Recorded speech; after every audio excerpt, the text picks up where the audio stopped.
Salut tout le monde, bienvenue à un nouvel épisode du podcast Un dernier chapitre où on parle de lecture. Mon nom est Lou Daniel et aujourd'hui, comme à l'habitude, je suis accompagné de Audrey-Anne, Adeline. Salut les filles! Hello! Salut! Donc, aujourd'hui, on a décidé d'aller plus du côté artistique au niveau de la lecture, dans tout ce qui est graphisme, illustration. On va parler de livres, mais pour ça, on a invité une illustratrice, Tiffs. Bonjour et merci d'avoir accepté Bonjour. notre invitation. Merci beaucoup de m'avoir invitée, ça me fait plaisir d'être là. Ouais, donc, Tiff, pour faire un petit sommaire de ce que tu fais. Donc, tu es illustratrice et autrice également. Donc, tu as écrit la série Alunia, qui est 2 tomes, je crois, Tout à jusqu'à fait, présent. Puis, dernièrement, tu as ton roman aussi qui est sorti, Le Chant des voiles.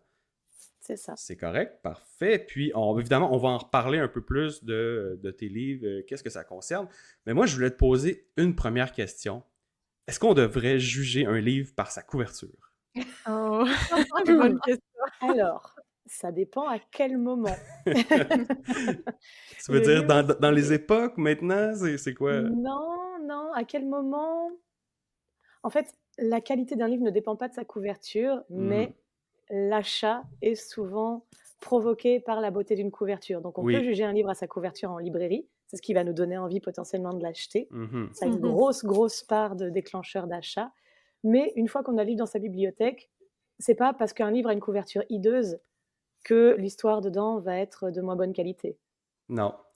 Non, mais c'est vrai. Puis, je veux dire, on peut faire des parallèles avec d'autres industries, juste YouTube, toutes les miniatures, tout ce qui est. On veut attirer notre public cible à consommer notre œuvre, mais pour ça, il faut que ça soit attirant. Puis, ça définit pas, comme tu l'as dit, le contenu, mais c'est ça. Je pense aussi que c'est important d'avoir une belle couverture, sinon ton livre va avoir de la difficulté à, à prendre son envol. Puis, toi, est-ce que tu vois certaines trends, tendances dans le monde de l'illustration? Est-ce qu'il y a des mouvements que tout le monde fait un peu la même chose à un moment donné ou chacun vraiment est quand même assez indépendant? Non, non, il y a vraiment des grosses mouvances de mode Mhm. qui tournent. Il y a quelques années, en romance notamment, on voyait beaucoup de torses masculins. Donc Ouais, puis je heureusement pense comme des vraies photos, là, pas nécessairement de oui, c'est l'illustration, ça. mais des vraies photos. C'est ça, Ouais, c'était des photos et en fait, c'est un jour quelqu'un qui a eu cette idée et bah, les autres ont su, parce que c'est une mode. Comme dans littérature, on retrouve les modes avec les dragons, les vampires, les ouais. sorciers, ça va, ça vient. C'est la même chose dans les couvertures. Donc une fois que quelqu'un a ouvert cette porte-là, on se retrouve avec, ben, des dizaines et des dizaines de livres qui ont la même couverture parce que alors moi j'appelle ça de la fainéantise, mais parce que, bah, les feignasses, se disent que c'est facile à identifier. On voit un torse en couverture, on sait ce qu'on achète. Au même Mmh. titre que maintenant avec la romantaisie, on voit beaucoup d'épées en fond avec des Hmm. fleurs ou des serpents ou des crânes et le titre qui prend, toute la couverture. Voilà, c'est des modes comme ça Ouais, qui, c'est des tendances commerciales en fait, des tendances purement marketing. ouais. Puis Est-ce toi, que quand tu toi, vois dans ça, les... Ah, Vas-y vas-y, Adeline. Denis. Ok, je vais trancher. Vas-y, Adeline. Ok. J'allais dire, est-ce que toi, dans les briefs que tu reçois, c'est des demandes spécifiques où on va te dire, j'aimerais suivre une certaine tendance ou d'avoir certains éléments clés qui répondent à, on va dire, un genre type? Ouais, ça m'arrive beaucoup. Il y a ça dépend vraiment des gens, ça dépend de la personne avec qui je travaille. Il y a des maisons d'édition qui, elles, préfèrent justement s'éloigner de ces trucs-là, qui cherchent des choses vraiment originales. Mais il y a des maisons d'édition qui veulent au contraire rester dans ce qui se fait et qui me fournissent en fait un benchmark. Donc c'est un fichier qui rassemble, une dizaine de couvertures, on va dire, du ce qui se fait dans la même tranche de lecture. Donc ça va être, je sais pas si c'est de la fantaisie, pour du young adulte, on va me montrer des couvertures de fantaisie young adulte pour la même tranche d'âge, mais aussi sur le même thème et ensuite des couvertures desquelles on aimerait se rapprocher et moi je suis censée faire une triangulation sur ces choses-là mmh pour proposer quelque chose comme ça, mais effectivement, ça m'est déjà arrivé qu'on me demande clairement une épée en fond avec, l'écriture et cetera et cetera. ben, ça mène bien à ma question qui était: est-ce que toi, tu te sens bridé dans ta créativité quand tu reçois des briefs comme ça, vraiment très guidés? Est-ce que tu préfères laisser aller ton imagination quand Alors, tu crées une couverture? j'aimerais mieux avoir complètement carte blanche. Ouais. Mais j'ai carte blanche malgré tout dans pas mal de mes commandes. Donc en fait, avoir d'autres commandes qui sont complètement guidées, c'est reposant quelque part parce que je sais ce qu'on OK. attend, c'est plus facile, c'est plus rapide aussi. C'est limite, je sais pas si vous voulez, à quoi on peut comparer ça? À faire de la cuisine. J'ai pas à imaginer la recette d'un nouveau gâteau, c'est j'achète un truc au supermarché tout prêt où j'ai juste à rajouter les œufs et puis Mhm. voilà, Ouais, ouais, ouais. en gros. Je comprends. Tu fais les trucs à ta Ça façon. fait une petite pause de temps en temps. C'est ça. Ouais. Puis, donc, t'es freelance, travailleur autonome. Est-ce que tes Oui. contrats, tu les prends surtout de maisons d'édition ou c'est les auteurs-autrices qui te contactent pour faire de l'illustration? Oh, c'est les 2. C'est les OK. 2. J'ai commencé avec des maisons d'édition, mais en fait, je me ferme aucune porte. À partir du moment où le projet me plaît, je l'accepte. J'ai déjà refusé des contrats, de maisons d'édition parce que soit les délais collaient pas, soit parce que le projet m'intéressait pas du tout. Mais à partir du moment vraiment où ça m'intéresse, je ferme la porte à rien. OK. OK. C'est intéressant. Puis, Toi, j'imagine que tu ouais. auras pas lu tous les livres, Ah non. desquels tu dois faire la couverture. Non, non, on lit pas, on n'a pas le temps. On n'a pas le temps. Je le faisais au tout début de ma carrière, Ouais. quand on se permettait de me l'imposer.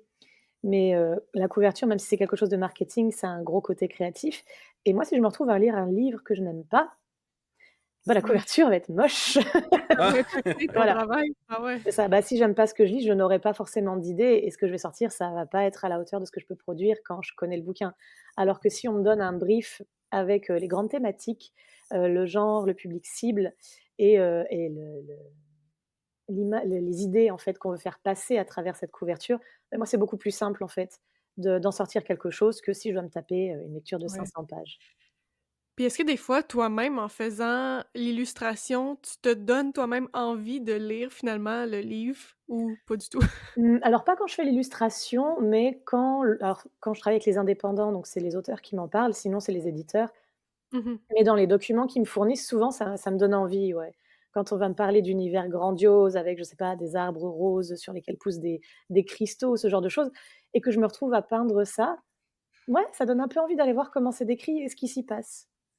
Ouais, Ouais. j'imagine. Ouais, c'est sûr. Puis là, justement, tu as dit, tu viens de. Tu peins. Est-ce que c'est ton processus pour créer une illustration, c'est quoi un peu? Est-ce que c'est que digital? Est-ce que tu le fais sur papier en premier avec un crayon, avec peu importe? C'est comment ça fonctionne ce Alors en processus-là? fait, c'est du digital. Je travaille, majoritairement avec un iPad, donc comme OK. ça et en fait, j'ai un stylet, j'ai mon écran et je dessine directement sur l'écran, en fait.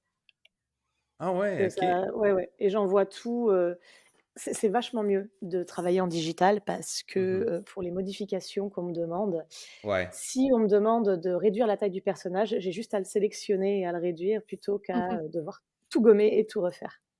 Ouais, donc tu crées tous tes assets graphiques un peu indépendamment, donc tu peux les modifier Oui, c'est ça. En aussi. fait, on travaille avec ce qu'on appelle des calques.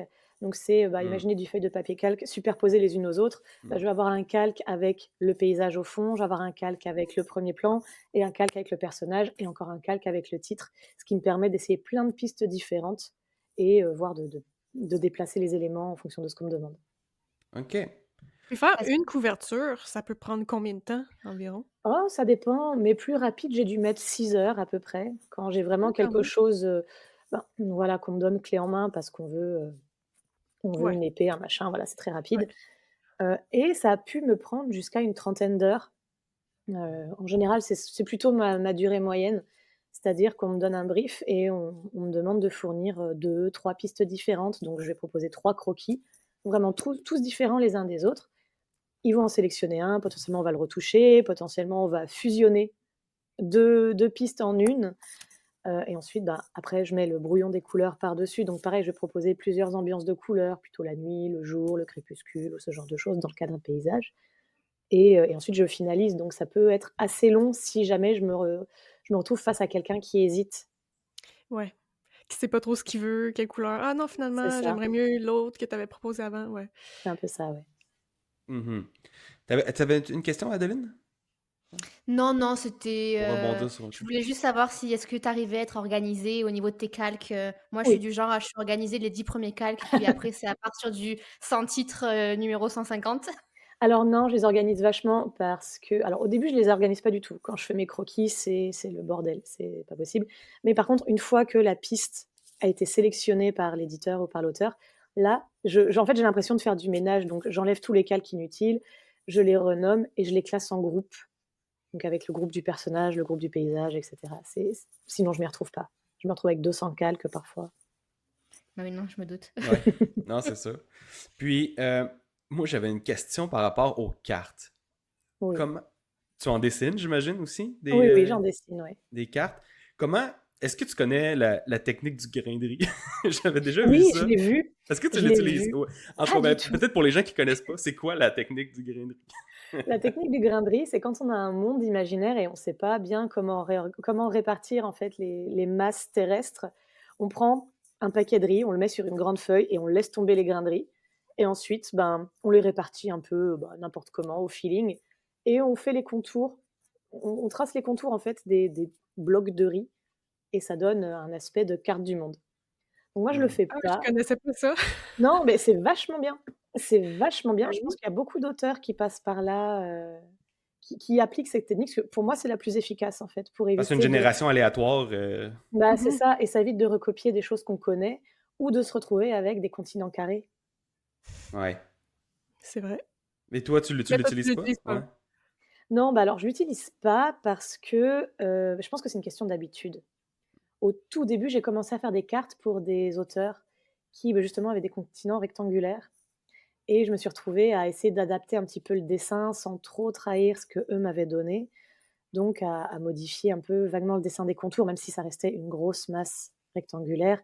Et ben, il y avait, je sais pas, il y avait un endroit où il y avait des fjords ou ce genre de choses, et à force de travailler dessus, je me suis fait mon propre œil et je suis plus ou moins capable, en fait, de créer des masses terrestres comme ça. Mais pour les auteurs avec qui je travaille, en général, ils m'envoient des cartes, des brouillons en tout cas de cartes grainerie. Ah oui. Mmh. Donc là, Ouais, dites-vous ouais. que les prochains livres que vous allez lire, quand il y a une carte, ça se peut que ça soit créé à partir d'une tasse de riz qui a été échappée sur une feuille. C'est C'est ça. quand Soit c'est même... des grains de riz, soit c'est ce que j'appelle des patates. C'est en gros, les auteurs me font des gros cercles. Donc voilà, là c'est le continent A, là c'est le continent B. Ici, il y a des îles qui font des petits cacas comme ça. Et c'est à moi de dessiner les contours, mais ils veulent juste que ça soit placé à tel endroit. Ouais. Puis, Mais c'est fascinant les cartes quand on y pense parce que ça doit être dur de se détacher de la géographie qu'on connaît ou de cartes que peut-être qu'on a déjà vues. Une carte que tu parles là tu parles de continent carré, la carte des archives de Rochard, elle est pas mal carrée. C'est vraiment Mmh. genre une grosse patate ovale au milieu de la page. Ouais, bah, c'est souvent ce qui arrive en fait quand on cherche, enfin, quand on a justement tellement pas envie de se caler sur quelque chose qui existe, on se retrouve à inventer, mais en fait, on n'est pas géographe, on est Mmh. auteur. hmm. Et bon, bah, on fait comme on peut. Ça m'est déjà, enfin, je sais que je me suis beaucoup, beaucoup renseignée dessus pour essayer de limiter les incohérences, mais ça m'arrive malgré tout d'en avoir. Mais un truc tout bête, il y a quelqu'un qui un jour qui m'avait donné une carte. Il avait une rivière qui séparait le continent de l'océan du Nord jusqu'au l'océan du Sud. Il n'y avait pas de source. Ah, ben oui. Voilà. Il y a plein, plein, plein de petits détails auxquels penser. La manière dont on place ces montagnes, par exemple, c'est des chaînes, donc elles dépendent de la tectonique des plaques. Donc en fait, elles doivent se retrouver à certains endroits, rejaillir sur certaines îles. Enfin, il y a beaucoup, beaucoup d'incidences sur certains reliefs auxquels on ne pense pas. Ou ne serait-ce que mettre un archipel tout seul, isolé au milieu de l'océan, mais en fait, il va se prendre tous les ouragans, mais ça, on n'y pense pas. Ouais. C'est vrai. Mais c'est vrai que la conception d'une carte peut aussi influencer, j'imagine, l'histoire ou ce qui peut se passer. Fait que la carte, généralement, est-ce que ça vient au début, avant d'écrire l'histoire, ou normalement ça vient plus tard? Moi, j'avoue que j'ai tendance, pour les miennes en tout cas, à les faire avant. Parce que j'ai Ouais. besoin de savoir combien de temps les personnages vont mettre pour arriver d'un point A à un Mhm. point B. Sinon, je me retrouve à les faire aller, du nord au sud en, je sais pas, en 2 semaines, alors qu'après ils vont aller, de l'est en ouest alors qu'ils sont toujours censés être au sud Ouais. Mmh. pendant 2 mois et demi et c'est pas bon. Pour la cohérence, tout ça. Puis, Ouais. ma dernière question par rapport à ça, c'est est-ce que tu as remarqué que certains auteurs, autrices, des fois, dans leurs cartes, étaient trop grosses par rapport à ce que eux mentionnaient dans l'histoire? Donc, on n'exploite pas le plein potentiel des cartes. Et disons qu'on a créé un continent complet, il y a une dizaine de villes, des grosses capitales et tout ça, mais on reste toujours dans notre même petit coin. Est-ce que ça arrive Ouais, souvent? J'ai pas oui. l'impression d'avoir vu ça beaucoup, mais ben vous Bah, trois, avez-vous déjà remarqué ça? Ou... alors ça arrive, que les auteurs aient pensé parce qu'ils ont pensé, je sais pas, à leur saga avec des spin-offs ou ce genre de Ouais. choses, et que leur monde soit effectivement plus grand que ce qui est montré dans leur histoire. À ce moment-là, c'est soit, bah, moi, quand je bosse avec des indés, soit en général leur éditeur, qui leur font réduire tout simplement. Et ça peut Mhm. être une carte évolutive, mais en général, on essaye dans les livres, surtout que c'est imprimé genre, la majorité du temps en noir et blanc et en relativement petit, autant que les lecteurs puissent se projeter dans la carte sur ce qu'ils lisent plutôt que, ils aient un carré de 2 centimètres sur, 2, sur tout Mmh. un monde où au final, qui est à peine évoqué dans le livre. Ouais. Parce que moi, je me souviens, j'avais vraiment aimé ça justement dans les archives de Rochard au début ou même dans Mistborn. Il y avait des mentions, des références à certaines villes, que tel marchand venait de tel endroit. C'était pas une section, une région super importante, mais elle a été mentionnée pour dire qu'il y avait des marchands qui arrivaient. Puis ça, je trouvais ça le fun. Puis là, j'allais voir, OK, c'est où à peu près. Mmh. Donc, c'est quand même le fun de voir des fois quand la carte est vraiment exploitée à son plein potentiel. Tout ça. Puis est-ce que vous allez voir quand il y a des. Justement, quand vous lisez un livre, là, qui est tel endroit, on part de là pour aller là. Est-ce que vous allez voir la carte? Ouais, Ouais, ouais. majoritairement, oui. Des fois, je me lasse. Des fois, c'est trop souvent, il faut que j'aille la voir, puis là, je suis comme: «Ah là, je vais me dire dans ma tête que c'est dans le coin à droite, là, puis ça va être ça». Ouais, c'est un peu pareil. Des fois, j'abandonne, mais oui, au début, c'est très, à chaque fois, je vais voir c'est où. Ouais. Moi, j'aime bien la regarder au début. J'ai pas encore commencé à lire vraiment, parce qu'elle est souvent dans les premières pages, avant même qu'on commence à lire. Je la regarde, je la lis, je lis le nom de toutes des villes, puis je suis comme, je sais pas c'est quoi, je sais pas t'es qui, je sais pas pourquoi ça s'est encerclé. Puis au fil et à mesure que je suis comme, ah ok, ça c'est là. J'y reviens aussi un peu de temps en temps, mais je vais me permettre un petit commentaire. Il faudrait qu'on trouve une équivalence des cartes pour les livres audio. Moi, je me suis lancée dans l'aventure d'un tome 1 fantastique où je ne savais pas qu'il y avait une carte. J'ai rien compris. Ah oui. Je suis à plus de la moitié du livre. Les noms, je les comprends pas. Puis, ils parlent de villes qui sont censées être je ne sais pas à combien de distance. Ils parlent d'urgence, mais qui vont peut-être pas réussir à atteindre la ville. Je ne comprends pas. Donc, vraiment, je ne Mmh. comprenais rien. Jusqu'à ce que j'aille sur Google, que je tape le nom du livre, que je tape la carte, et que là, que tout s'éclaire. Parce que Mmh. moi, je ne comprenais pas ces histoires de first ring, second ring, des villes, de seawall. J'étais comme, mais de quoi il parle? Je suis comme, ok, Là, tu penses qu'ils vont j'ai l'expliquer, mais non, c'est dans la carte. compris. Ouais, c'est ça. Non, Ouais. alors ça arrive sur les livres audio. Alors je sais pas si tous les éditeurs le font, mais en tout cas, je sais que Audible le fait. Ils proposent des PDF au téléchargement pour les auditeurs. Hmm. Comme ça, ils ont, bah, en fait, toutes les annexes que les auteurs glissent dans leurs romans. Moi, je sais que je mets Ouais. une playlist en général, je mets, des fois des guides de prononciation des noms ou ce genre de choses. Bon, pour l'audio, on s'en fiche, normalement, le lecteur, ou la lectrice le prononce correctement, mais il y a aussi la carte et ça permet justement de vérifier un peu, les emplacements parce que comme toi, en fait, ça me fait péter un plomb quand vraiment ça le monde devient une masse informe et on ne sait pas qui est où. Ils parlent de mer, mais il y a 3 jours, ils étaient à la montagne, du coup, ils sont à quel endroit? C'est incompréhensible. Moi, Ouais. ça peut être quelque chose qui me fait vraiment sortir de ma lecture. Ouais. Donc Vraiment, j'ai considéré à le DNF, ce livre-là. Pourtant, je mmh, voyais qu'il était bien noté. Je l'avais sur ma pile à lire depuis un petit bout. Et en fait, je me suis dit, soit c'est plus jamais je livre de tome 1 en fantastique en audio, parce que ben voilà, c'est très imagé, c'est très imaginaire, les noms sont inventés. Ça m'a pris quand même à peu près 30% de la lecture pour comprendre que le monstre était un léviathan. C'est mmh. long quand même, que si je Oui. l'avais vu écrit, j'aurais compris. Donc soit c'est juste qu'il faut que je lise que des tomes 2 ou que je change de genre ou qu'on trouve ou que je sais pas, j'ai mon téléphone à côté ou autre chose avec la map parce que c'était Mmh. vraiment complexe. C'est vrai que le fantastique, déjà les noms. Les noms, c'est dur Ah ouais. à comprendre. Il y a les régions, le nom des monstres. Là, tu sais pas si c'est son nom ou si c'est son type. Fait que ouais, c'est vrai que fantastique, c'est un peu plus compliqué. C'est J'avoue. compliqué et ne pas avoir le support visuel Ouais. pour reconnaître si c'est écrit ne serait-ce qu'en italique ou avec une majuscule. Est-ce que c'est un Hmm. nom propre? Est-ce que c'est un nom commun juste qu'on connaît pas parce que est-ce qu'on est un culte à ce niveau-là? Et ça se trouve, c'est quelque chose de scientifique, d'hyper Ouais. pointu et on sait pas, mais non, c'est le nom d'une créature. Enfin, c'est compliqué. Ouais. C'est plus compliqué, ouais. Puis, tu vois, par rapport aux cartes, là, Dédé, je vais te donner ce point-là par rapport à la liseuse. Ça, c'est un des points qui te désavantage parce que tu peux pas Mmh. retourner facilement. Ben, C'est peut-être Ouais, qu'il vrai. existe des ouais, fonctionnalités. ouais. Mais tu Je peux te pense que mettre tu peux mettre un un signet. oui, c'est Mais, ça, tu peux ouais, sûrement te c'est mettre vrai. Ouais. un raccourci, là. Ouais, Ouais. mais sur les liseuses, en plus, souvent, elles apparaissent plus petits. Ouais, non, Enfin, c'est je sais ça, que sur la c'est mienne, pas j'arrive l'idéal. pas à Hmm. agrandir, c'est pas beau. Ouais. Sinon, il faut que tu ailles sur ton téléphone pour voir la carte. Mais là, après C'est ça, t'es à ça. côté d'Instagram puis TikTok. Fait que là, c'est facile Ouais, c'est ça. être détourné son attention. C'est ça, si on a un auteur qui est sur les réseaux sociaux, c'est plus facile de retrouver sa carte. Je sais que j'ai Ouais. une amie qui est publiée dans la même maison d'édition que moi, qui elle, sur son site, elle a carrément une carte interactive. Donc son monde est très vaste, Ah! mais on n'explore qu'une toute petite partie. Donc, dans son roman, c'est la petite partie du monde qui est visible. Mais quand on va sur son site, on a la carte globale. On peut la zoomer, la dézoomer. Et plus on zoome, plus on a des détails. Et on peut même cliquer sur les villes, sur les chaînes de montagnes, etc. Et on a des images, on a des descriptions. C'est incroyable ce qu'elle a C'est fait. cool, ça. Mais C'est fou, ouais, ça. puis est-ce que tu en vois beaucoup de ce genre de C'est la première fois que j'ai vu synergie-là? ça. Ouais. Non, c'est la première fois que j'ai vu ça. Après, cette autrice-là est très, très calée en codage de sites internet, et cetera. Et Hmm. franchement, elle en tire le meilleur. C'est incroyable. Ouais, parce que tu as ton livre, là, tu peux créer l'univers de manière visuelle plus sur Ouais. un autre support. Comme ça, les gens ils peuvent continuer à mieux comprendre l'univers. Puis ça peut t'aider aussi à faire des spin-offs sur certaines trames que Ouais, tu n'avais pas exploitées dans ton livre. Fait que j'avoue que c'est ça, ça. ce volet-là, ça peut être assez intéressant.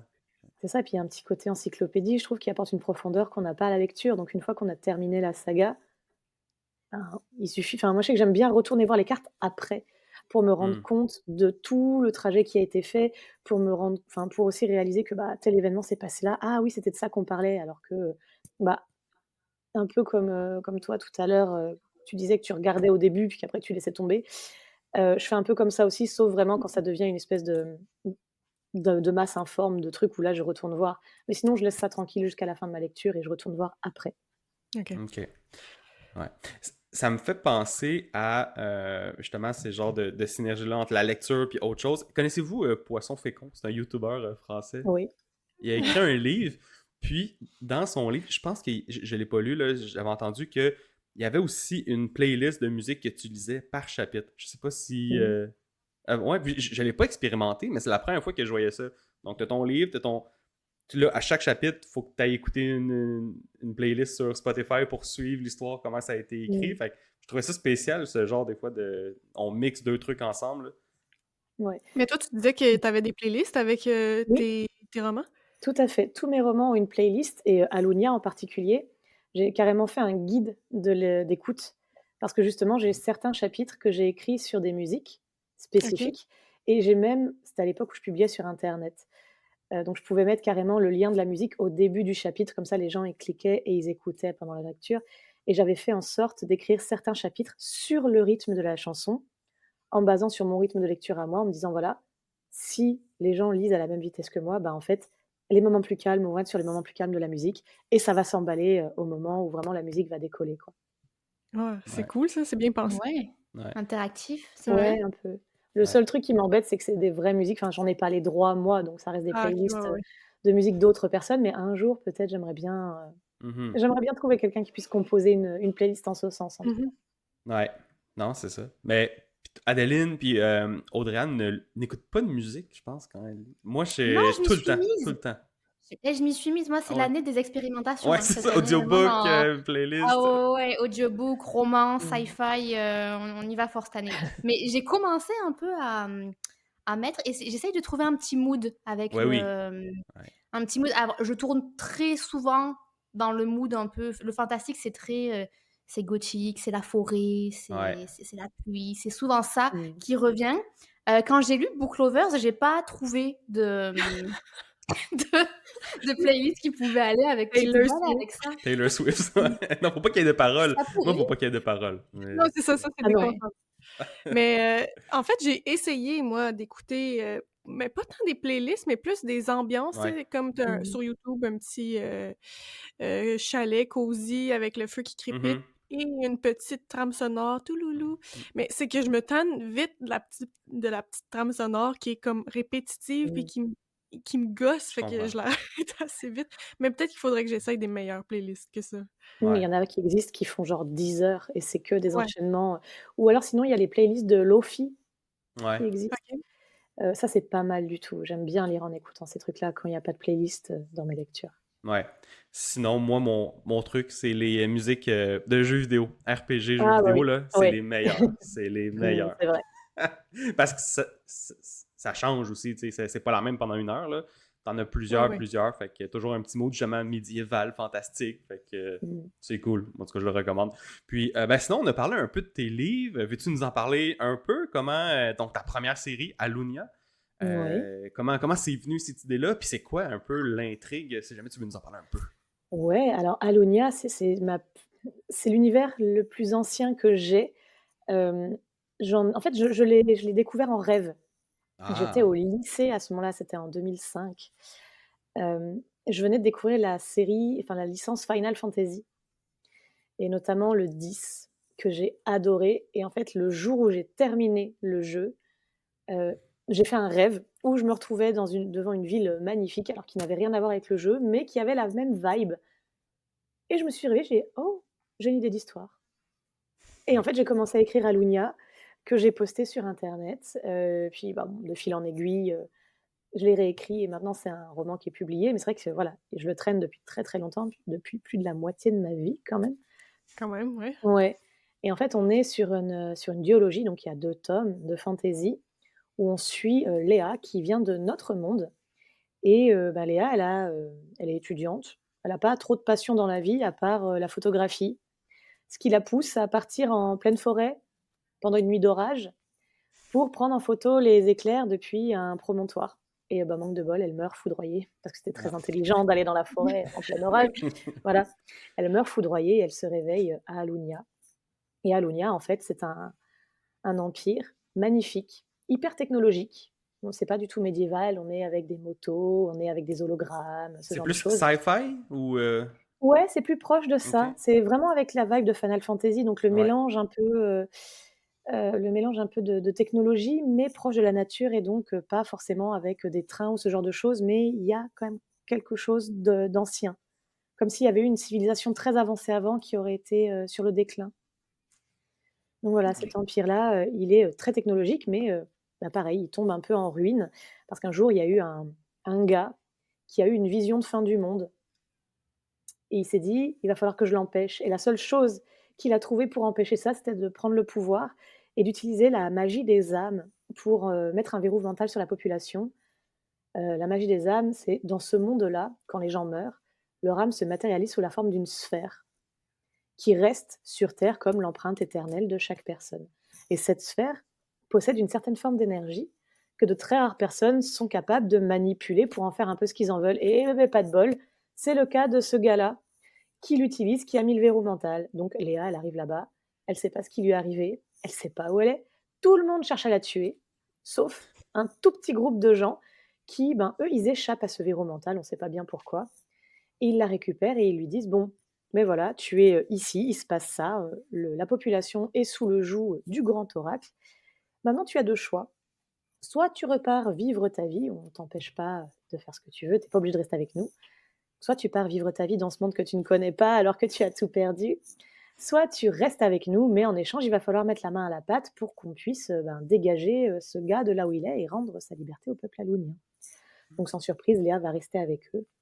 Et l'histoire d'Alunia, c'est vraiment comment Léa et la rébellion vont s'apprivoiser, comment Léa va s'habituer en fait à cette nouvelle vie, se redécouvrir des valeurs qu'elle avait un peu oubliées sur terre, ne serait-ce que des valeurs d'amitié ou aussi de défendre ce en quoi elle croit, au-delà, des réseaux sociaux, au-delà du militantisme, ce que moi j'appelle le militantisme canapé un peu.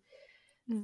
Ce genre de choses et vraiment, voilà, se retrouver un esprit critique aussi qu'elle avait un petit peu perdu, tout en cherchant les raisons de sa présence à Alunia. Parce que bon, elle est morte foudroyée, Hmm. Mmh. elle est peut-être pas censée arriver là, quoi. Ouais.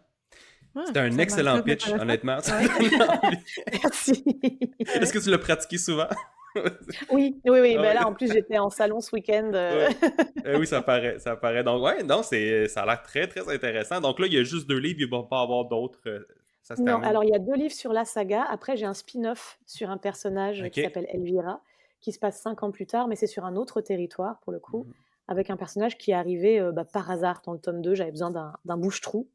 Ouais. J'ai pris mon prénom préféré, j'ai fait ce personnage-là et en fait, ce personnage était tellement cool que je pouvais pas le laisser comme ça. Donc je lui ai fait son propre livre, sa propre histoire et il y aura probablement d'autres romans dans le même univers parce que c'est vraiment un univers, voilà, que j'aime beaucoup, qui m'accompagne depuis très longtemps. Je le connais par Mhm. cœur et ce qu'on disait tout à l'heure avec la carte, c'est que j'en ai exploré qu'un tout petit morceau Mmh. et j'ai Ouais. tout un monde à faire découvrir, en fait. Vraiment intéressant. Ouais.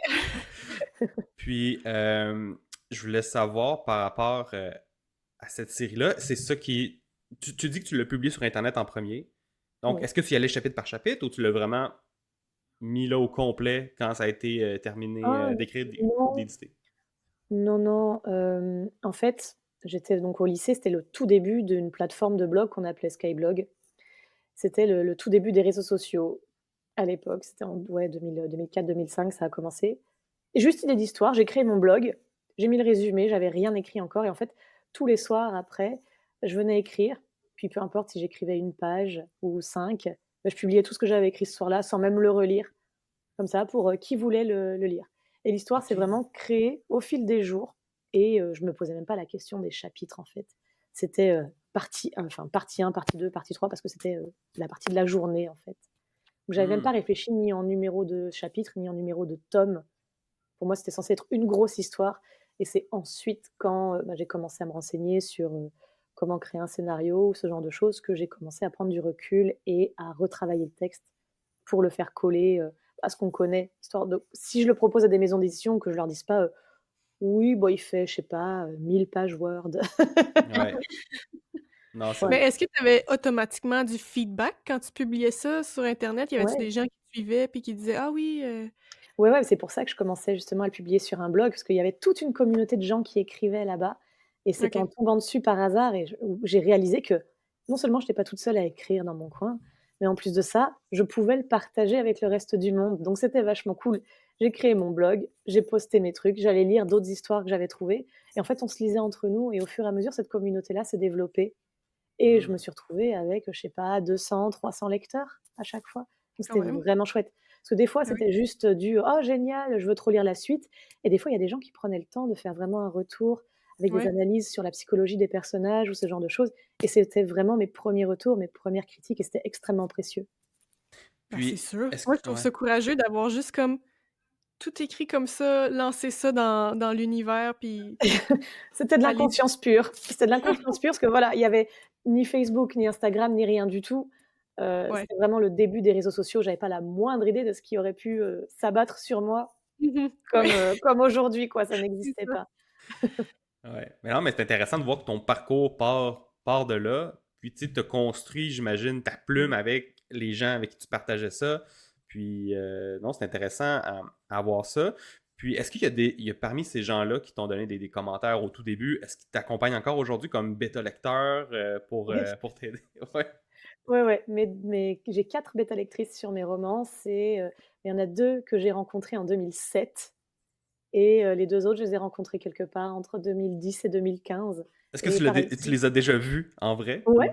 Ah Ah ben, ouais, c'est ok. c'est c'est mes meilleures amies maintenant. Ah On ouais! va en Ah, vacances les unes chez les autres, on part en vacances ensemble. Il y en a une avec qui je suis partie, 1 mois en Chine, là, en début d'année. C'est wow! c'est mes plus proches et mes plus anciennes amies maintenant. Wow. C'est fou. Ouais. Ouais. Puis est-ce que tu dirais que, les bêta lectrices, est-ce que c'est propre à une autrice? Donc dans ton cas, toi, ton style d'écriture, comment tu aimes, par exemple, construire tes trames narratives ou tes personnages ou à un genre? Parce que Le Chant des voiles puis, Alumnia, ça se passe pas nécessairement dans le même univers, donc est-ce que tu cherches du feedback qui va être différent dépendamment du genre? Alors non, c'est pas le genre qui m'intéresse, c'est la force de la personne. Il y a, parmi mes bêta lectrices, des gens qui sont très forts pour détecter les incohérences ou qui vont, Hmm. avoir à cœur de checker toute la timeline pour voir si j'ai pas fait, si j'ai pas dit qu'il s'est passé 2 jours et qu'en fait, 50 pages plus tard, il s'est passé 2 semaines. Mmh. Il y en a d'autres qui sont plus au point sur la musicalité des textes et qui vont me dire: «Ben, là, cette phrase-là, elle est pas très belle» ou «Ce paragraphe-là, il est pas très compréhensible» et j'en ai une autre qui est, éditrice, freelance aussi, qui elle, me fait plus des retours, dans le texte sur sa globalité en me disant que voilà, tel personnage aurait mérité d'être un peu plus approfondi de telle manière parce que, bah, pour l'instant, il fait très, élément du décor. Ah ouais, Hmm. c'est vraiment précieux d'avoir ces retours-là. C'est fou. Mmh. Puis c'est des retours qui sont complémentaires, parce que c'est vrai que j'aurais pas Ouais. d'intérêt à avoir 4 personnes qui me lisent juste pour, agiter les pompons comme les cheerleaders, ça ne m'intéresse pas.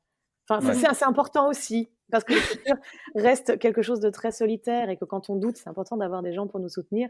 Mais en termes de bêta lecture, avant d'envoyer à mon éditrice pour l'ultime retour, hem, ces compétences-là sont très précieuses. Mhm. C'est sûr. Oui, parce que toi, ton travail ou ton focus en premier, c'est de construire une histoire qui se tient, qui suit, qui est intéressante, qui développe C'est ça. tous les personnages. Fait que des fois, les détails comme ça, c'est un peu dans, ben, j'imagine, dans ton angle mort au début quand tu écris tes premières versions, puis même quand tu te relis, j'imagine. Parce que Oui, ton focus est-ce que c'est bon? Est-ce que ça fait du sens, tout ça? Est-ce qu'on s'en va dans la bonne direction?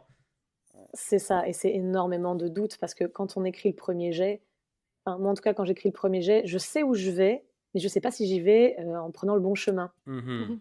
Mhm. Des fois, ça devient juste un brouillard dont j'arrive pas à me dépatouiller.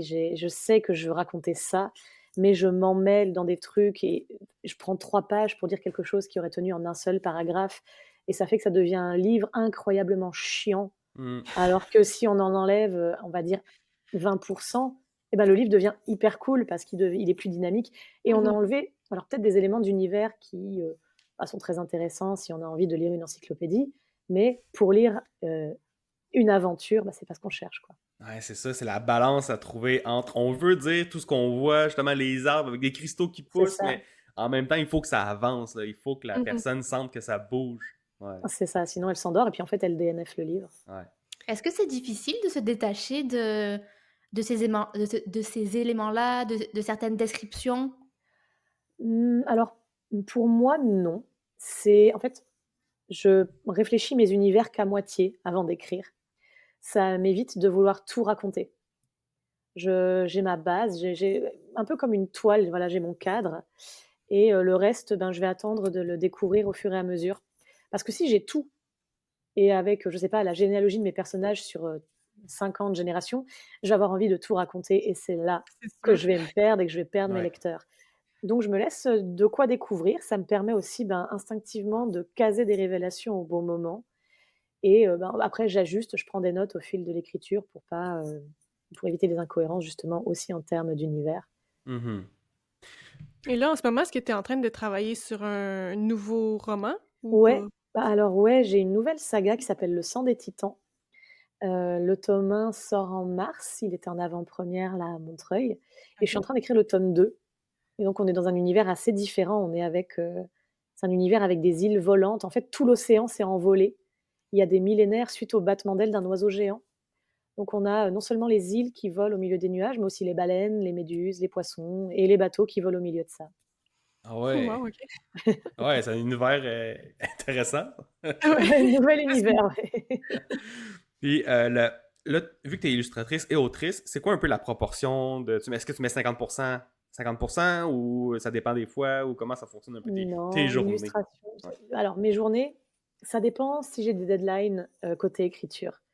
Quand j'ai pas de deadline, je travaille, à 100 sur l'illustration et l'écriture, c'est le soir, si j'ai pas de vie sociale, si j'ai pas de série à regarder, si j'ai pas de jeu auquel jouer, là, je vais Mhm. écrire. Par Hmm. contre, quand j'ai une deadline, je fais moitié-moitié, plus ou moins. OK. Mais OK. l'illustration, en tout cas, passe en priorité, parce que c'est mon métier, d'origine, en fait et ça reste un métier plus stable que le métier d'auteur, en tout cas en Ouais. France. Ouais, Ouais. parce que j'imagine quand tes revenus en tant qu'autrice arrivent juste avec tes lancements, puis après ça, j'imagine c'est une courbe qui diminue, fait que tu peux plus Oui. avoir. Fait que t'as quasiment tout ton argent au début ou dans les premiers temps, donc il faut que tu aies une source de revenus plus récurrente qui couvre ça. Ouais, c'est un peu ça. La majorité de l'argent tombe alors les droits d'auteur, je sais pas comment ça se passe au Québec, mais en France, en tout cas, on est payé une fois par an. Ah ouais! Ah ouais. Voilà. Wow! Ouais, Ah, il faut avec ma bien maison budgéter. ah ouais, non, non, c'est un peu chiant. On a beaucoup d'actions, pour essayer de faire changer les lois à ce niveau-là en ce moment. Ça aboutit pas trop, ils sont un peu rigides. Mais, ma maison d'édition est relativement cool puisqu'elle paye 2 fois par an. Ah oh! Donc ça reste 2 fois mieux que la majorité des Oui. maisons d'édition françaises. Mais voilà, on est payé 2 fois par an sur les droits et en fait, ben, le plus gros des droits d'auteur arrive, dans le semestre qui suit la sortie, effectivement. Mhm. Sauf si la maison d'édition a cédé les droits tiers ailleurs, donc les droits du poche, de l'audio et cetera. OK. Selon quand ils ont été signés, c'est de l'argent qui arrive plus tard aussi. Mais effectivement, si on veut avoir un revenu, correct en écriture, il faudrait sortir un voire 2 livres par an et Mhm. moi, j'ai OK. pas cette productivité-là, j'écris des gros pavés et en fait, bah, on n'est pas à l'abri, enfin, moi, j'ai peur de si j'écris trop de livres, bah, de pas me renouveler, de lasser les gens, et en fait, ça va être de moins en moins de ventes et ça va de vouloir dire écrire de plus en plus. Enfin, c'est un cercle vicieux dans lequel je veux pas rentrer. Donc je garde l'illustration qui a des revenus, plus réguliers déjà et plus conséquents par rapport à la masse de travail fourni. Ouais. Ouais, Fait que c'est ça c'est clair. qui finance, qui te permet justement d'écrire à la façon que tu veux écrire, dans le fond. Oui, c'est ça. Ouais. OK. Intéressant. Puis, qu'est-ce que tu aimes lire dans Oh, ton temps? je lis quasiment que de la fantaisie et du fantastique. Ouais? Ah ouais. Ouais, ouais, depuis On se toujours. reconnaît là-dedans. Ouais. Ouais. Bah, de toute façon, c'est simple, j'écris ce que j'aurais aimé lire, donc j'ai été bercée vraiment, avec, tout plein de livres, fantastiques, fantasy. Il y a un auteur français qui s'appelle Pierre Bottero qui a écrit la saga Ewilan, qui est vraiment la saga qui m'a donné envie d'écrire. Voilà, il y a beaucoup de trucs comme ça. Après je Mais c'est ça que m'éloigne, j'allais demander. Y a-tu mmh, beaucoup de fantastique qui s'écrit en France? Parce qu'au Québec, oui, c'est pas tant que ça, puis on lit beaucoup de livres américains, puis je me demandais mmh. si en France, En c'était France, quand même pas. on est beaucoup à écrire, d'auteurs francophones. Alors j'entends, on a peu d'auteurs québécois, on en a quelques-uns, mais on a beaucoup d'auteurs, français, belges, suisses, qui écrivent, de la fantaisie. On a OK. des maisons d'édition de plus en plus qui ont à cœur de publier des romans francophones parce qu'ici aussi on est noyés sous les traductions. Les Mhm. Ben, c'est éditeurs ne se posent pas des ouais. masses de questions. Ils voient les best-sellers, ils les achètent, Ouais. et vu le prix auquel ils les ont achetés, eh ben, ils mettent, la communication à fond dessus, ce qui, nous efface un petit peu. Mmh. Donc ma maison d'édition, elle ne publie que des auteurs francophones, c'est son engagement, mais c'est pas la seule, il y en a d'autres et il y a des grosses maisons d'édition qui, de plus en plus, se tournent vers les plumes francophones parce qu'on a quand même, des histoires hyper originales, des plumes très belles Ben oui, ben oui. et dont l'originalité n'est pas perdue par la traduction et la réinterprétation d'un traducteur. Mhm. Mmh. Ouais. C'est sûr. Puis est-ce que tu en as que tu recommanderais, qu'on pourrait lire nous comme, Ouais, ah j'en ai plein. Alors attention! Alors il y a, en 1er, je recommanderais Alexiane de Lys, OK. hem, qui a écrit, notamment une saga qui s'appelle Tiziri et De sang, d'écume et de glace. Donc c'est du fantastique. Il y en a Tiziri, c'est de la science-fiction et De sang, d'écume et de glace, c'est du fantastique où elle C'est toi qui fais la réinterprète couverture pour ça? oui, tout à Ouais. fait, Ah! tout Je à fait. connaissais le titre, c'est comme je l'ai vu quelque part. C'est moi qui fais, toutes les couvertures de ses romans les plus récents, c'est moi qui les ai faites et elle a une plume très légère qui embarque tout de suite à la lecture. Elle fait passer des émotions hallucinantes. C'est génial, j'adore ses bouquins et à chaque fois, elle va réinterpréter des mythes. Dans «200 d'écume et de glace», elle reprend tous les mythes de sirènes à travers le monde et elle en OK. crée une communauté. Voilà, on va chez les sirènes bretonnes qui sont en guerre contre les sirènes islandaises. Enfin, c'est génial. OK. Donc il y a Alexiane de Lys, il y a également Léna Jomaé qui est, pour le coup, éditée dans la même maison d'édition que moi et elle a, écrit donc là, elle a un roman de fantaisie qui s'appelle Fauve qui sort en avril. C'est de la fantaisie, un peu post-apocalyptique où on a un monde, hyper technologique qui a, décliné d'un seul coup et tout ce qu'il en reste, c'est des monstres mécaniques qui, sèment le chaos, en fait et les humains qui survivants se sont, reconstitués en clans avec des guerrières un peu sur le modèle des Amazones qui vont, chasser, combattre ces monstres mécaniques pour essayer de protéger leur communauté. C'est, heu, c'est extrêmement puissant les messages qui passent, c'est des messages de sororité, de Mmh. résilience, c'est très beau, j'adore ce qu'elle écrit et en Mhm. 3e, je vais parler de Nell Pfeiffer, mais je pense que vous la connaissez parce elle vit au Québec, elle est publiée chez je sais plus comment ça s'appelle, mais elle a écrit L'Engrange-Temps et Les Cités de poussière. OK. Donc, Ça me dit rien, elle non, mais on va oui, regarder ça. c'est Puis en vrai? passant, Ah, tous les noms vont être dans la description, là. On va ouais, pouvoir il les va falloir retrouver. rectifier ça parce que Oui. Nell, pour le coup, elle a des univers extrêmement originaux et immersifs, hem et une plume, très travaillée avec des images, magnifiques et là, je suis en train de lire son dernier roman qui s'appelle Le fracas des envolées où, j'en suis qu'au début donc mon pitch va être tout pourri, mais en gros, les manipulateurs les magiciens sont séparés en deux groupes, les venteliers et j'ai plus le nom des autres, mais en gros, c'est une magie des vents et le but, c'est, les continents sont séparés par un ouragan éternel et le but, ça va être d'essayer de le traverser. Mhm. Et on suit en fait une héroïne qui, elle, n'a rien à voir avec ces gens-là, mais qui, cherche à tout prix à récupérer, ce qu'on appelle le brise-tempête, qui permet justement aux dirigeables de franchir cette barrière de nuages. Elle, elle le veut pour son profit personnel. C'est vachement bien OK. écrit, c'est trop cool. OK. OK, on prend ça en note. Ouais, ouais, non. Très intéressant. Puis Ouais. j'ai l'impression que les univers sont aussi un peu plus différents de ce qu'on a l'habitude peut-être plus de Oui, lire. oui, oui. Ouais, mais, Nell, elle a écrit notamment Les Cités de poussière. Lui, je sais qu'il est sorti au Québec. C'est un one shot. Il est, incroyable. Je ne sais pas si vous avez lu La Passe Miroir de Christelle Non Dabos plus. ou, À la croisée des mondes de Philippe Pullman. Ah oui, ah oui, ça c'est très bon. C'est, pour moi, c'est l'enfant de l'amour de ces 2 univers-là. OK.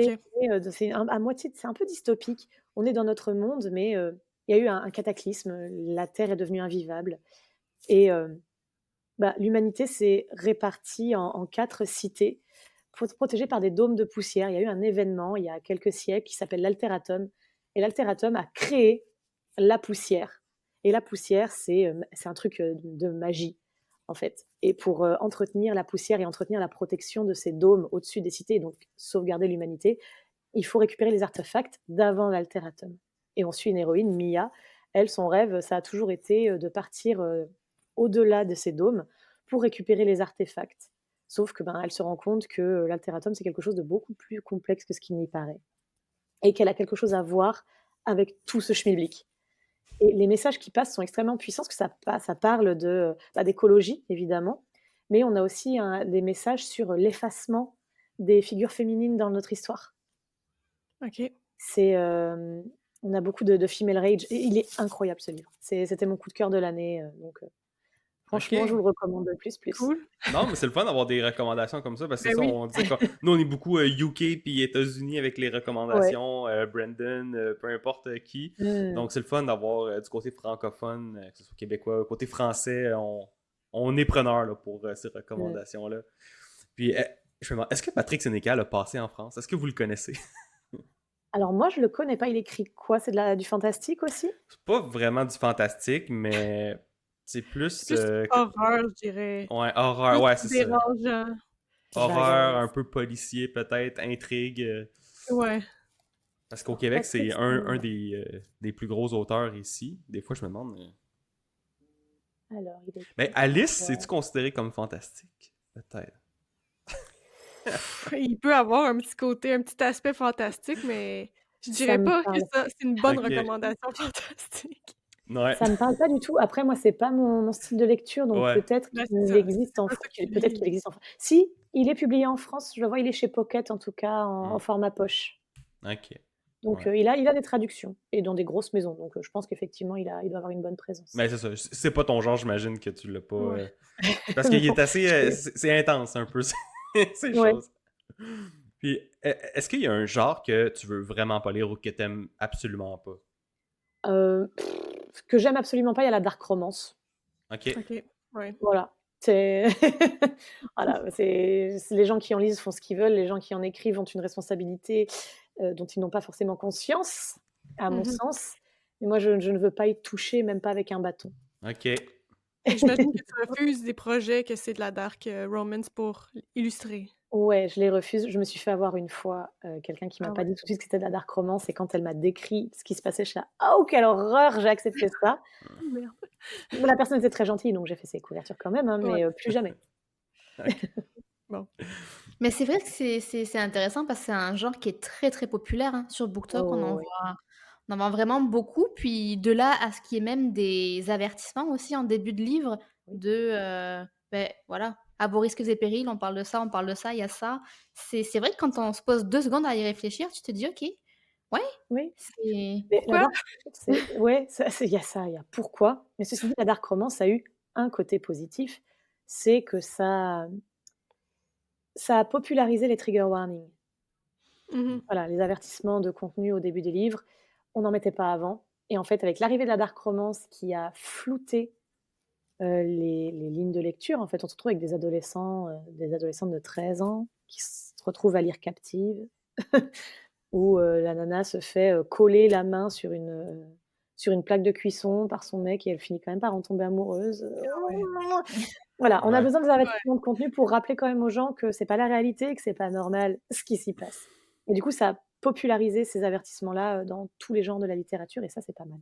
On est OK. pas mal en retard là-dessus, en France. Je sais que ça se fait beaucoup, du côté anglo-saxon des romans, mais en France, on a mis un petit peu de temps à y arriver parce que c'était considéré comme, du spoiler, Ah. Ouais. et qu'on n'aime pas bien le spoiler, tout ça, donc Ouais. la dark romance a permis, de casser cet a priori et de se rendre compte à quel point c'était important. Ouais, c'est C'est ça, parce que souvent, comme tu dis, le public qui l'achète, je sais pas si c'est le public cible, mais c'est souvent des jeunes. Mmh, Ou en tout cas, ils y ont accès facilement. Fait que déjà qu'on n'a pas le trigger warning, puis qu'on peut acheter un peu tout ce qu'on veut, même peu importe le c'est ça. contenu. Ouais, Fait que ouais. c'est quand même important au moins de un peu qu'est-ce qui se passe là de. de- Ouais. Mais tu vois, moi, il y a eu 2 livres que j'ai lus l'année dernière où j'ai pas tant été choquée que ça va, je m'en suis remise, mais ça m'a quand même fait tilter. Je me suis dit: «Hey, j'ai pas vu d'avertissement Mmh. sur ce livre», notamment, d'D.D. Wayward, il y a pas Mmh mh. d'avertissement.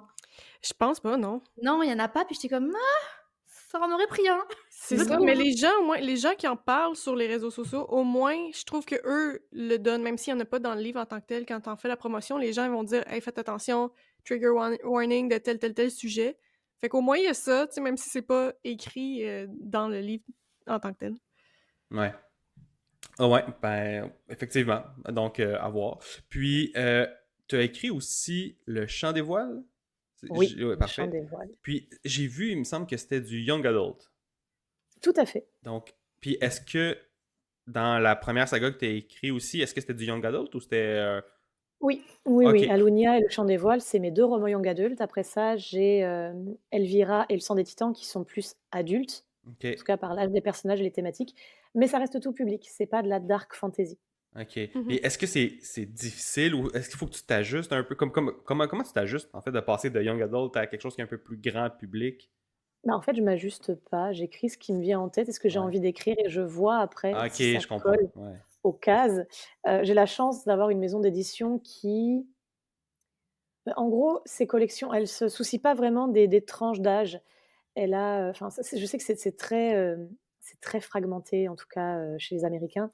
On a le middle grade, on a le young adult, on a l'adulte et cetera. En France, c'est moins marqué. On a les premières lectures vraiment pour les petits, on a la lecture jeunesse. Après tout ce qui est adolescent, young adulte, c'est assez flou et on a tendance à classer comme adulte ce qui est avec du contenu sensible. Donc tout ce qui va être, voilà, avec des scènes graphiques de bataille, des scènes sexuelles aussi, tout ça, tout ce qui est vraiment explicite et cetera, on va le placer d'office en adulte. Mais à partir du moment où, même si les personnages ont la trentaine, si les thématiques sont OK, si, n'importe qui peut le lire tant que c'est son goût, on va pas le classer, nécessairement en adulte. On va avoir tendance à classer en young adulte tout ce qui est OK, en fait, pour tout public. Ok. Donc moi, je me pose pas trop de questions. J'écris comme ça me vient. Mhm. Et après, bah, à la réécriture, je vois si j'adapte ou pas et si un jour j'écris vraiment, enfin, j'ai tendance quand même à faire des univers assez jolis et des intrigues, elles sont dures, mais c'est pas de l'horreur, c'est pas trop poussé pour être considéré comme de la dark fantasy. Si un jour j'ai envie d'écrire de la dark fantasy, je pense qu'il va falloir que je fasse un travail d'écriture vraiment pour pousser le curseur un peu plus loin que ce dont moi j'ai l'habitude. Mmh. Ouais. Ok, non, j'avais pas pensé à. Pour vrai, c'est logique. Tu écris ton livre, après ça, tu définis qu'est-ce que c'est. Mais je sais pas si les auteurs en général, ils font ça ou d'habitude, ils disent, ok, là, je vais écrire un young adult ou là, je vais écrire adulte pour peut-être couvrir plus de public. Oh si, il y en a beaucoup qui se posent ces Ok. questions-là. Surtout quand ils envisagent l'écriture comme une carrière à part entière. Parce que ça va définir les maisons d'édition auxquelles ils vont Mmh. soumettre Hmm. leurs livres et comment le marketer. Moi j'avoue qu'avec Alunia, bah, voilà, j'ai commencé sur internet, je me posais même pas la question des chapitres. Donc je me suis pas posé la question du public. Maintenant je me la pose de plus en plus, mais en sachant que de toute façon je pense pas être capable de toucher à la dark fantasy. Hem, donc je resterai toujours un peu dans cet entre-deux un peu flou entre le young adulte et l'adulte parce que il y a pas de truc trop sombre. Mhm. Ouais. Mais Voilà et j'imagine aussi que ton si écriture, «vieillit» entre guillemets avec toi, dans le sens que Alunia, tu l'as écrit quand tu étais plus jeune, c'était en quelle année? 2003? Le premier jet, je l'ai écrit entre 2005 et 2008. C'est En fait, ça. je l'ai repris à 0 en 2015 et je l'ai écrit entre 2015 et 2018. Ok. OK. Puis là, tu dis que tes derniers romans, ils vont plus être classés adultes. Ouais. Fait que À mon j'imagine sens, que oui. hein? À mon sens, oui, ils seront Ouais. plus faciles à caser en adulte parce que même si les personnages ont, dans Le Sang des Titans, ils ont entre 25 et 35 ans, un truc comme ça. Donc ils sont adultes, mais ça peut être considéré comme du young adulte par les thématiques traitées. Cependant, je trouve que la manière dont j'écris devient de plus en plus, je vais dans des détails que les ados ont pas forcément envie de lire, je pense, OK. mais Ben, et c'est qu'on ça. retrouve plus dans la littérature adulte. Donc je pense que ça C'est s'en approche aussi avec, l'âge et que si un jour j'ai envie de réécrire du young adulte, il va potentiellement falloir que je me pose la question de virer tous ces détails auxquels je me suis Hmm. habituée. mmh Ouais. Rester plus simple, puis plus sur les aventures, puis Ouais, c'est ça, vraiment dans mmh l'action pure. Ah oui, Ouais. le temps d'attention est plus bas, là, fait que on peut pas se permettre de trop divaguer. Puis dans le premier livre que tu as écrit, j'avais une question tantôt, puis j'ai oublié de la poser, c'est est-ce que le personnage principal, tu t'es inspiré de toi-même, de quelqu'un d'autre? Est-ce que c'est toi qui es dans le livre ou comment? Alors, à la fois c'est moi et c'est pas moi. Léa, elle a certains de mes traits de caractère et pas forcément les meilleurs, Ah. mais parce que ça m'a aidée en fait, je me suis basée sur mes propres réactions. Je me disais: «Voilà, si demain je meurs foudroyée, que je me réveille dans un endroit où je connais personne, comment je réagis?» Je Mmh pète un plomb, donc l'héroïne pète un plomb, voilà. Donc elle pète un plomb, elle se pose des millions de questions et c'est parce que, voilà, moi, c'est ce que j'aurais fait. Aujourd'hui, c'est plus comme ça que je fonctionne. Je me base plus sur mes propres réactions, en tout cas pour les héroïnes, parce que sinon elles se ressembleraient toutes. Mais, je fais plus un travail alors elle a telle personnalité, du coup en cas de dans telle situation, elle réagirait comme ça et ça demande un peu plus de travail de garder, cette psychologie-là. Mhm. C'est sûr. Ouais. OK. Ben non, c'était très, très intéressant. Puis je me demandais, justement, tu as des relations avec les maisons d'édition, puis tout ça. Comment tu vois un peu le portrait des lecteurs, lectrices en France ou dans le coup de l'enfant? Est-ce que les gens lisent plus? Est-ce qu'ils lisent moins? Est-ce que tu vois certaines tendances par rapport à ça? Non, j'avoue que c'est pas que je m'en soucie pas, mais j'entends beaucoup, je veux dire les adultes, je suis adulte, mais les adultes plus adultes. Les autres adultes. Voilà, les autres adultes dire que, bah, les jeunes ne lisent pas. Moi, j'ai pas du tout cette impression, quand je fais beaucoup, beaucoup de salons littéraires, parce que Mhm. ma maison d'édition est très peu présente en librairie. Mais par contre, elle fait, des dizaines de salons chaque année où moi je peux me rendre en dédicace. Donc j'en fais beaucoup aussi. L'an dernier, j'en ai fait genre 16. OK. Wow. J'en fais, je me déplace beaucoup à la rencontre des gens et à chaque fois, j'ai beaucoup de gens qui viennent, mais soit acheter mon livre, soit qui genre passent là par hasard et qui me découvrent et ces salons ne sont pas vides. Donc en fait, non, les gens, ils lisent et avec les réseaux sociaux et le BookTok notamment, qui a tendance à, sacraliser les beaux livres, il y a une notion de consumérisme qui se développe, mais il y a aussi, l'amour de l'objet et de l'expérience qu'il nous procure par la lecture malgré tout. Mhm. Donc je trouve pas que les gens lisent moins, ils lisent différemment. OK. Mais oui, c'est ça, parce que c'est effectivement le discours qu'on entend un peu plus, que les gens lisent de moins en moins. En même temps, il y a beaucoup de compétition au niveau divertissement. Donc, ça peut faire du sens, mais je comprends ce que tu dis, là, que les gens lisent toujours, mais peut-être ils vont combiner ça avec autre chose ou ils vont vivre leur expérience différemment. Mmh. Donc, C'est ça, puis ça dépend des genres aussi. Enfin, la romance en ce moment, la romantaisie surtout est en ouais. train d'exploser. Tout ce qui contient de la romance, c'est à la mode à fond en ce moment. La fantaisie se porte pas si mal, contrairement à ce que disent certains éditeurs. Le polar marche très bien aussi. Enfin, il y a Mhm. encore beaucoup de gens qui lisent et l'air de rien, l'explosion du marché du livre audio remet les gens aussi à la lecture. Parce que Ah oui. quand on a 1 heure et demie de transport pour aller travailler, bah, écouter un livre audio, permet de scroller sur son téléphone en même temps, Ouais. Ouais. tout en écoutant une histoire, plutôt que d'avoir un livre dans les mains. Ah non, mais Mmh c'est vrai, parce que j'ai un de mes amis, j'y avais conseillé Project Hail Mary, fait que le Mmh. projet Dernière Chance en français.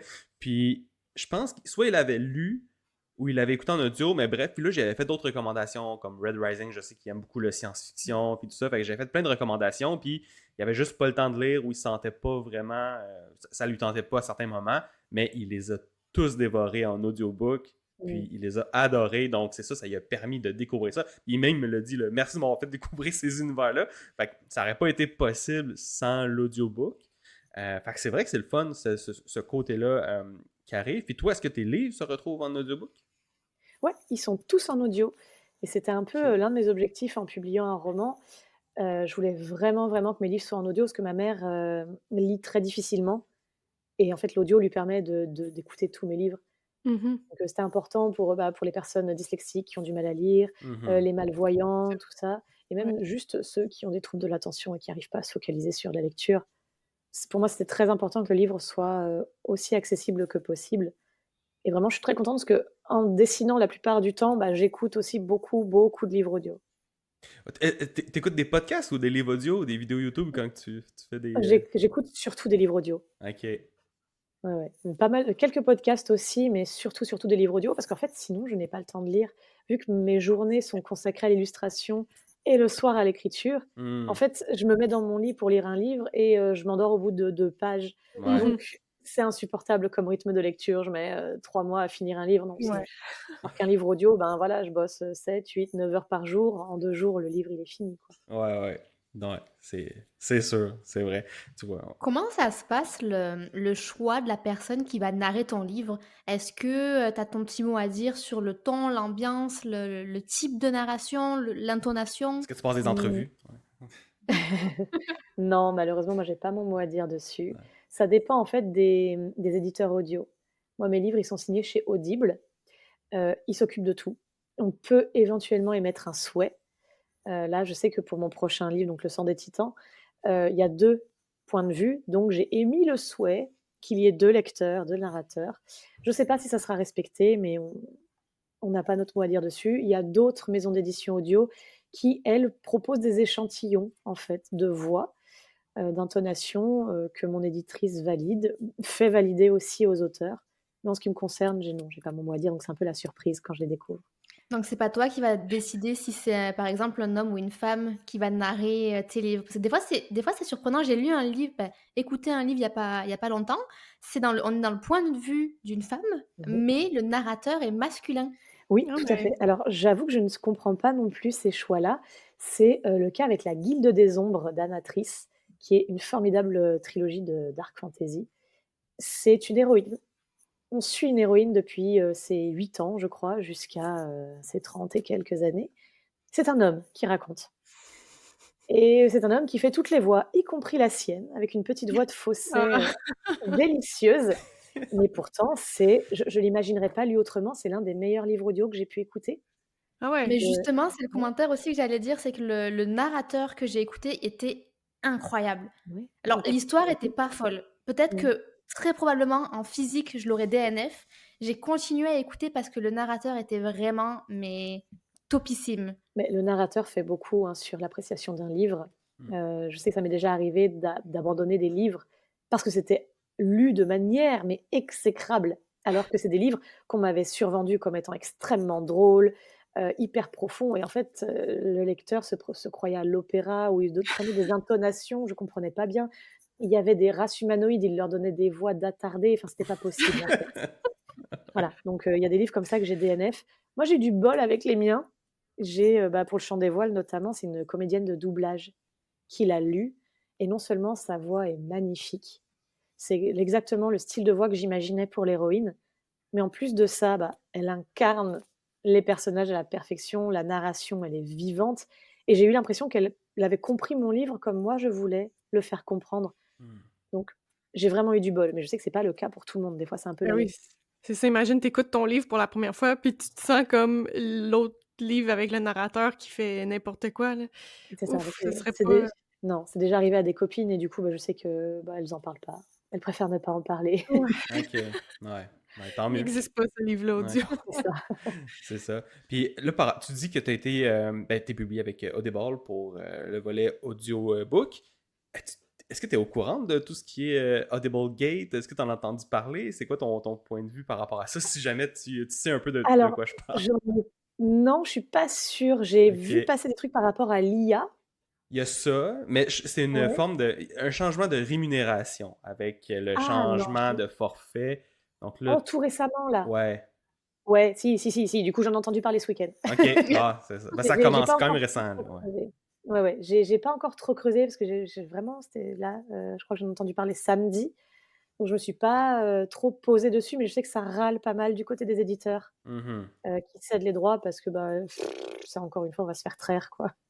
Ouais, c'est ça. C'est parce que ça désavantage beaucoup de personnes, ça avantage ceux qui Mmh, en vendent le plus, un truc comme c'est ça. ça. Fait que, bref, OK. Bon, si ça fait pas trop Mmh. longtemps que tu es au courant, Non, mais effectivement, c'est quelque chose que je vais aller creuser parce ouais. que, bah, mon éditrice, pareil, était au courant, mais elle a pas spécialement creusé et on s'est dit qu'on irait voir quand même ce qui se passait, parce que ça pourrait, bah, définir, Mhm. mon avenir, enfin, Mmh. l'avenir aussi des autres auteurs qui sont signés chez eux. Heu, Bah, est-ce qu'on remettra des livres chez eux si la rémunération est pourrie, quoi? Ouais, non, c'est ça. Puis, tu sais, grosso modo, là, pour les gens qui savent pas nécessairement c'est quoi, là, puis pour moi, c'est pas 100% clair parce que c'est compliqué comme dossier, mais c'est qu'il y a un changement d'abonnement au niveau de Audible. Puis là, ça devient plus comme un Netflix. Euh, donc, tu as accès à un abonnement mensuel. Avec ton abonnement mensuel, tu as accès à un gros pool de livres. Tu as plusieurs livres. Puis selon le nombre de livres que tu écoutes, ben, ton abonnement est divisé parmi tous ces livres-là. Donc, tu as un certain montant qui va aller. Fait que plus que tu en écoutes, plus que le livre va. Ben, moins que le livre que tu écoutes va recevoir de l'argent. Fait qu'en tout cas, c'est un truc Mmh. de dilution que ça peut être désavantageux dans certains cas. Donc, c'est un peu ça qui se passe présentement. Mmh. Ouais, en gros, si tu payes, genre, je sais pas, 10 ton abonnement et que tu écoutes un livre, tu Ouais. auras, admettons, 10 qui vont aller à ce livre et sinon, si tu en écoutes 10, bah, tu auras 1 parce que ça va être les 10 divisés Ouais, c'est par le ça. nombre Puis de là, livres. c'est une écoute de Mmh. livre, c'est quoi? C'est un 5 minutes? Est-ce que c'est 75% complet? Tu sais, c'est quoi aussi une écoute? Fait qu'il y a tous ces éléments-là qui sont encore flous. Mmh. Fait que c'est en cours, je crois, là, présentement. Ça va avoir plus de détails plus tard, là. Mais... Ouais, pour l'instant, c'est assez flou. Je sais que, enfin, les gens qui ont essayé de nous l'expliquer étaient pas au clair non plus. Mhm. Ils sentaient juste qu'il y avait quelque chose qui allait pas, mais Ouais. Non, c'est sûr. Là, ça fait quand même 1 heure qu'on parle. Les filles, avez-vous d'autres questions avant qu'on clôture cette J'en émission? aurais une petite dernière. Est-ce que tu trouves que c'est plus difficile de travailler sur les couvertures de tes propres romans? non, je préfère. Ouais. Je veux pas Mais des fois, je me dis peut-être avec le fait de connaître l'univers, les attentes personnelles que tu peux avoir aussi avec le résultat final. bah, disons que je trouve ça facile parce que je suis illustratrice depuis 2012. Donc, je connais les attentes marketing, je sais ce qui marche, je sais ce qui va attirer l'œil. Donc je sais quoi en tirer et je sais surtout que quand on crée une couverture de roman, bah, l'important, c'est pas que ça soit fidèle à 100 à ce qu'il y a dans le livre. Il faut que ça retransmette la vibe, mais que ça soit aussi, que ça attire les trucs. Donc, typiquement la couverture, du Sang des Titans, donc mon dernier roman, c'est une baleine géante dans le ciel. Il n'y a pas de baleine géante dans le Sang des Titans. OK. Voilà. Mmh. Mais il y a des baleines volantes. Donc moi, pour moi, il était important de mettre cette baleine volante parce que ça incarne tout l'univers, en fait. Hmm. Donc je l'ai simplement mise en énorme parce que sinon on ne comprend pas ce que fait, le mot titan dans le titre. Donc voilà, ça c'est quelque chose les auteurs ont du mal à accepter de, modifier visuellement leur univers pour la couverture. Ils ont tendance à vouloir que ça colle à 100 vraiment au truc, quitte à ce que ce soit pas vendeur. Ça m'est Mmh. déjà arrivé de faire une couverture où, bah, la personne voulait des statues sur les bords de son chemin. Moi, j'ai dessiné des statues, mais gigantesques, un peu à la Seigneur des Anneaux, vraiment pour que ça soit épique, Mmh. dramatique et tout. Il m'a dit: «Non, mais les statues, elles font à peu près 2,50 m. On peut peut-être les laisser en grand parce que ça donne un côté gigantisme vraiment épique». Non, non, il les voulait à 2,50 m, donc bon, bah, c'est ridicule. Ouais. Voilà, j'ai pas réussi à le convaincre. Moi, je sais que j'ai aucun scrupule à modifier mes univers, donc en fait, ayant carte blanche, sur mes propres couvertures parce que mon éditrice est vraiment chouette, je lui donne juste en général, mes idées. Je lui propose un croquis et pour l'instant, elle m'a jamais dit que ça lui allait pas. Elle m'a toujours dit: Mmh. «Vas-y, fonce». Donc non, c'est très simple, j'adore faire ça. Super. Dédé, avais-tu une question? Dernière petite question? Ben, moi, c'était plus par ton parcours. Comment t'en es venue à devenir, illustratrice de couverture de livres? Ah, le parcours, alors il est simple, mais il est bizarre. Donc j'ai fait une école de base, je voulais être volcanologue, donc rien à Ah ouais. voir. Je devais partir en études scientifiques et ben, un peu de temps après le bac, heu, enfin, juste avant, en fait, je suis allée à un salon étudiant et il y avait un stand de quelqu'un qui, montrait des dessins. C'était une école de graphisme et j'ai découvert qu'on pouvait vivre du dessin, ce qui ne m'avait jamais effleuré l'esprit avant ça. J'ai dit: «OK, en fait, c'est ça que je veux faire». Mes parents m'ont soutenue, donc j'ai fait une école de graphisme qui ne m'a pas du tout appris à dessiner. Voilà, Ah, ça OK. m'a appris à faire, des logos, de la mise en page, Oui. du Ouais. packaging, ce genre de choses.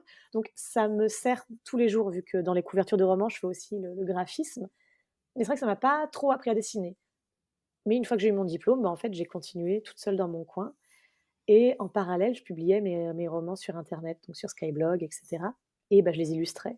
Mmh. Hmm. C'était pas très beau parce que bon, c'était, enfin, je découvrais à peine Photoshop, je maîtrisais pas grand chose, mais voilà, j'avais le mérite de les illustrer, ça avait le mérite d'exister et en fait, de fil en aiguille, ben, j'ai progressé et dans cette communauté de gens qui écrivaient, ils ont commencé à se faire publier et leur éditeur cherchait des illustrateurs pas chers parce que ça coûte cher les couvertures de romans et que tous les éditeurs ont pas le J'imagine. budget pour ça. Donc bah, ils m'ont proposé moi et c'est comme ça que j'ai commencé à faire des couvertures de romans. De fil en aiguille, ça a été du bouche à oreille vraiment. Wow! Ben, cette communauté-là t'a vraiment été utile dans le fond, Ouais, beh, j'avoue que je serais pas si je sais pas si j'en serais où j'en suis maintenant si j'avais jamais publié mes histoires sur mmh Mhm. internet. Comme quoi il faut se lancer guys. Ouais, Ouais, Ouais. Faut juste vraiment. faire. faut le faire. Bon, parfait. Ben, sur ce, ben, merci, Tiff. Ce fut un plaisir de te recevoir aujourd'hui. Bah, Où les gens merci peuvent beaucoup. aller soit voir ce que tu fais ou entrer en contact avec toi pour des mandats d'illustration. Alors j'ai mon compte Instagram Tiffsartist, sans E, tout attaché et sinon j'ai mon site internet avec mon portfolio tiffs-art, qui a j'ai un côté portfolio, j'ai la présentation de mes romans aussi et j'ai un formulaire de contact pour tout ce qui est, contact professionnel, ça sera là-bas. Après si on veut juste suivre mon boulot, mes tournées de dédicaces aussi, ça sera plutôt sur Instagram. Parfait. Donc, on va tout mettre ça en description, puis allez voir ce qu'elle fait. C'est vraiment magnifique. Puis encore, ben, merci d'être venu nous voir. Puis pour les gens à la maison, bien, on se dit un prochain épisode du podcast, un dernier chapitre. Ciao! Bye! Bye! Bye, merci.